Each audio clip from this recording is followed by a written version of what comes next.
HP Mas Arkan ketinggalan? Aku menatap Abi dan Umi bergantian, tapi nggak mungkin HP baginya adalah sesuatu yang sangat penting untuk pekerjaannya di perusahaan. Setelah makan Abi mengambil HP yang tergeletak di atas meja dan memberikannya kepadaku. Tadinya aku akan langsung ke kamarku tapi Abi menahanku dan kami duduk di ruang tamu. Cherry, Abi ingin bicara. Mengenai hubunganmu dengan Arkan, kau masih mencintainya? Aku tidak berani menatap Abi, aku hanya membisu. Aku sendiri bingung dengan isi hatiku. Di sisi lain aku mengharapkan kasih sayangnya, di sisi lain lagi aku kesal jika mengingat apa yang dulu pernah dia lakukan kepada kami. Abi menghela nafas pelan. Dia memang sabar dalam menghadapi sikapku.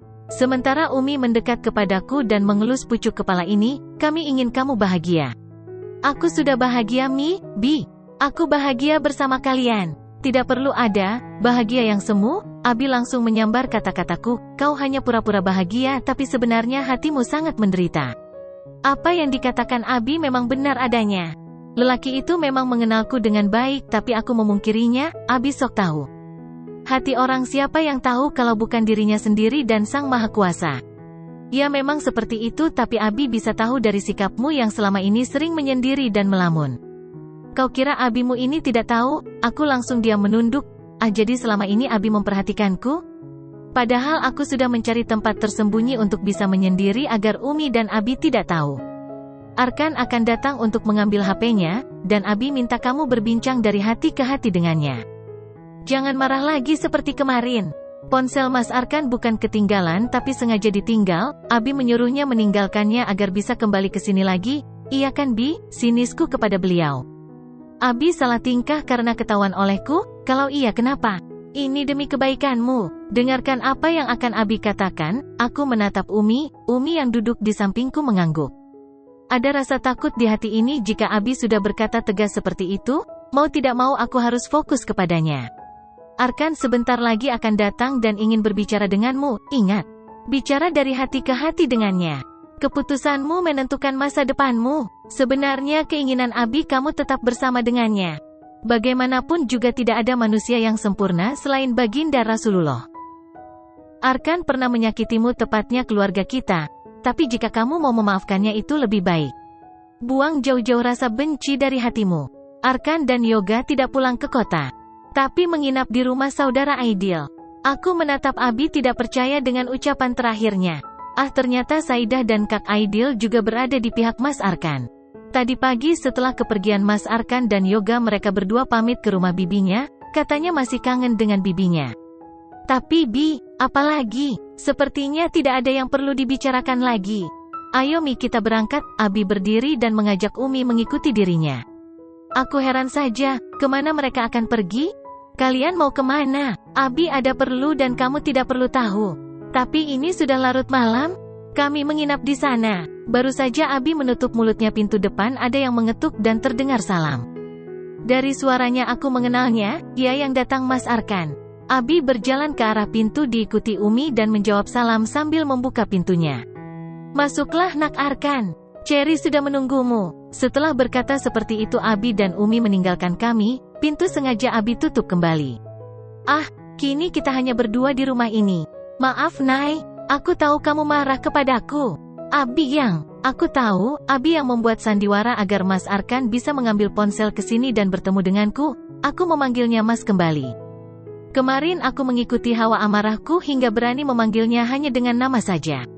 Sebenarnya saat itu hatiku bergetar dan bingung, kok aku bisa seperti itu? Mas, sebenarnya aku kaget akan kedatanganmu ke sini. Aku juga tidak mengira jika bisa bertemu denganmu lagi. Selama ini aku berusaha melupakan apa yang pernah terjadi di antara kita, tetapi tidak bisa. Memang dulu aku mencintaimu dan mungkin setelah berpisah saat itu juga aku masih mengharapkan dirimu. Aku diam sebentar dan tersenyum getir, aku tidak ingin menatapnya. Tapi aku sadar akan pernikahan kita, aku sadar bahwa Mas Arkan tidak mencintaiku. Di sini hanya akulah yang mencintaimu. Makanya sia-sia saja cinta yang sudah kupupuk untukmu dan aku berusaha menyingkirkanmu dari hatiku. Maaf, Mas Arkan, setidaknya itulah yang ingin aku sampaikan. Mas Arkan yang sejak tadi menunduk akhirnya mengangkat wajahnya. Makasih Nay, engkau sudah berterus terang kepadaku. Sebenarnya aku mengharapkan bisa bersama lagi, tapi aku tahu diri. Aku telah menyakitimu sangat dalam. Memang tidak ada harapan untukku bersamamu, setidaknya aku bahagia bisa bersua denganmu kembali dan tahu bagaimana keadaanmu. Sejak kepergianmu dari apartemen, aku baru sadar bahwa ada hatiku yang telah kau bawa pergi. Aku merindukanmu karena aku mencintaimu, Nai. Hatiku sepertinya senang mendengar dia mengatakan mencintaiku, tapi kenapa ada rasa nyeri yang hadir di sana juga? Apa karena dia telat mengatakannya? Maaf, Mas. Untuk saat ini aku akan fokus pada diriku sendiri. Aku juga tidak yakin dengan hatiku dan aku juga tidak ingin memberikan harapan palsu kepadamu. Maksudmu, aku tidak tahu apakah akan menerimamu atau tidak. Aku perlu berpikir, Mas. Mas Arkan memaksakan senyum di bibirnya, terasa hambar senyumannya. Baiklah, jika itu maumu, aku akan menunggu. Kalau boleh aku minta nomor ponselmu agar kita bisa berkomunikasi? Aku mengangguk dan mengambil benda pipih yang dari tadi berada di atas meja, lalu menyerahkan kepadanya. Buka saja. Passwordnya tanggal lahirmu. Aku menatapnya sebentar lalu mulai mengetikkan angka lahirku di ponselnya. Aku menggigit bibir ini. Ada perasaan senang saat tahu passwordnya tanggal lahirku lalu menyimpan nomorku. Aku simpan dengan nama Naiku saja. Aku menatapnya sekilas. Biar aku saja. Dia langsung menyambar HP-nya dan mengetik di sana. Tak berapa lama terdengar bunyi dering dari HP-ku. Aku pamit. Malam ini juga akan berangkat ke kota. Dia berdiri dan berbalik menuju pintu. Aku yang tadinya menunduk akhirnya hanya bisa menatap punggungnya sampai menghilang di balik pintu. Segera aku berjalan menuju jendela, kusibak sedikit tiarainya. Aku mengintip, terlihat Mas Arkan menuju pintu mobil depan sebelah kiri. Ternyata Yoga sudah di sana. Berarti dari tadi dia menunggu di mobil. Mobil pun melaju dan mengecil sampai tidak terlihat lagi. Akhirnya kusudahi mengintip dan masuk ke kamarku setelah mengunci pintunya. Setelah kepergian Mas Arkan, aku benar-benar memikirkan apa sebenarnya yang hatiku inginkan. Dari keterangan Saidah dan Kak Aidil katanya Mas Arkan sudah berubah dan dia menjamin bahwa akulah wanita yang dia cintai. Ditambah beberapa hari yang lalu ketika Aidan menelpon menanyakan keadaan kami, dia mengatakan bahwa Mas Arkan sangat menyesal dengan bayi yang hanya sebentar tinggal di rahimku. Dia sekarang dekat dengan Mas Arkan, dari situlah hubungan mereka seperti kakak adik yang saling curhat. Setelah berdiskusi dengan Abi dan Umi, mereka menyetujui keputusan yang aku ambil. Abi dan Umi begitu bahagia mendengar aku akan menerima kembali Mas Arkan. Hari ini aku berangkat ke kota sendirian, aku ingin memberikan kejutan kepadanya dengan kedatanganku. Aku langsung ke kantornya, resepsionis untungnya masih mengenalku dan mempersilakanku masuk. Seorang wanita di depan kantor Mas Arkan tertegun ketika melihatku. Sepertinya itu Sonya dan ia menyapaku. Nyonya Cherry. Aku mengangguk sambil tersenyum. Mas Arkan adakan di dalam? Terlihat wajahnya berubah. Sepertinya ia kebingungan. Bersamaan itu terdengar suara wanita dari dalam kantor Mas Arkan.